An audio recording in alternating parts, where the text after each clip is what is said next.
In this fertile ground for new and progressive ideas, Randolph S. David, more popularly known as Randy David, started his long career as an educator and scholar. Here at the University of the Philippines, he joined the faculty in 1967 and for more than 4 decades taught courses in general sociology, sociological theory, political sociology, and the sociology of development.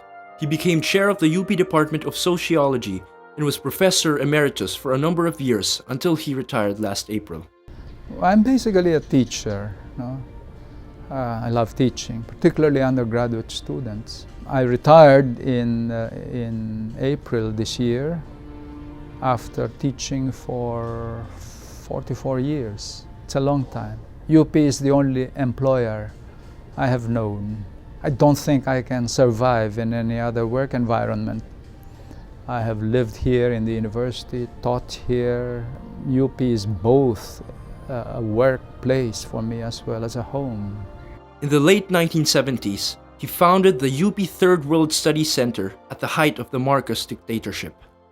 I think the importance of the Third World Studies Center during its first 2 decades, at least, was that it existed in an atmosphere of martial law. And the center became a sanctuary for free thinkers in various disciplines, a sanctuary for people who would not be confined to the limits of scholarship within their own departments.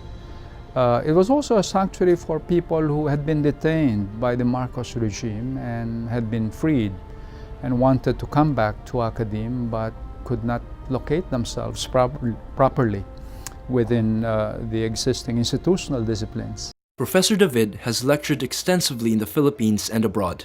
He is the author of 4 books, and his essays have appeared in various journals and scholarly publications in the Philippines and abroad. It has always been important for Professor David to develop and expand the sociological imagination, if you will, not only of the intellectual elite, but also of the average Filipino. And discourse plays a critical role in this. The basic problem that we face, like every nation, is not just the challenge of development, because development is a big word. To me, it's the challenge of modernity. I think that challenge requires an alteration of discourse. You have to broaden the way people think, because by doing so, you broaden their consciousness. You have to challenge people to speak in a different vocabulary, trying out new perspectives, new ways of looking at the world, and new ways of looking at human relationships.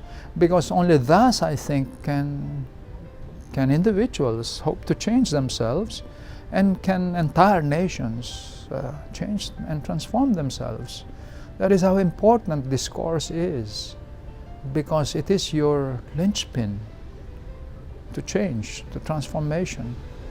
And I thought that the mass media had the biggest responsibility of all, perhaps even greater than schools, because the mass media have within themselves the power to introduce new ways of talking, and new ways of conceiving of the world, new ways of experiencing life.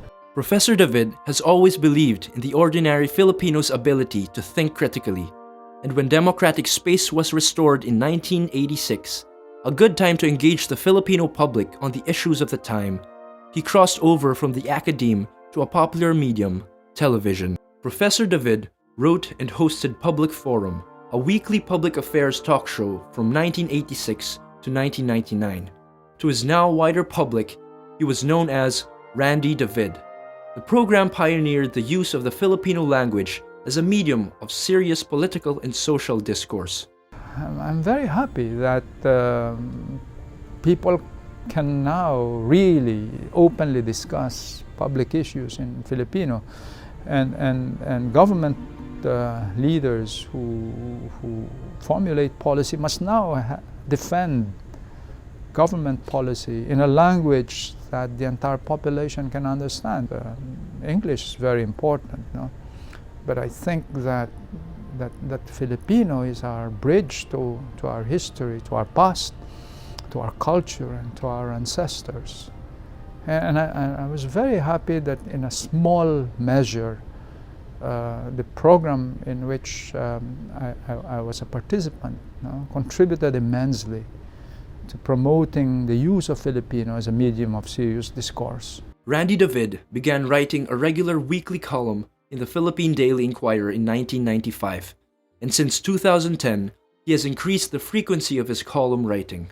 I've always thought that my work as both as a teacher and a writer precisely deals with that, to explain what is happening to us as a nation and as a people, to share our self-understanding with one another in order to come up with collective solutions to problems that affect all of us, and to locate ourselves in an ever-changing world, and to impart that intelligence to our children.